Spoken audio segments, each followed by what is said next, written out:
చూడండి, ఆ కుక్కకి పాల ప్యాకెట్ కొనుక్కొచ్చి మరీ పాలు పోసి తాగుతుంది. దానికంట అన్నం వేస్తే, పెరుగు అన్నం, మజ్జిగ అన్నం వేస్తే అది తినట్లేదంట.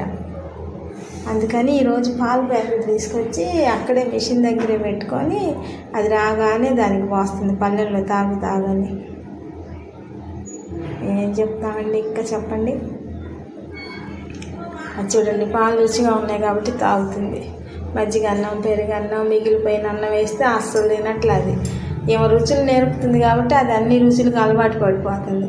లేదంటే వెళ్ళి ఏ చెత్తలోనో, ఏ ఇస్త్రాకుల్లో ఎంగిలి మెతుకులు ఎందో ఎక్కడో చాట వెళ్ళి ఏరుకొచ్చుకోదు. దాన్ని ఎక్కడికి వెళ్ళనీదు, ఏమి ఏరుకొచ్చుకొని తినీదు. అది చూడండి, దూడలాగుంది. అది కుక్కలాగుంది, అది దూడపిల్లలాగుంది. ఇప్పటికి 5 ఈతలు ఈనిందంట. అయినా కూడా చూడండి అది ఎట్టుందో ఫ్రెష్గా. పని చేసుకొని పోతే ఎవరైనా అంతేనండి, అయ్యే బలిసిపోతాయి అన్నమాట.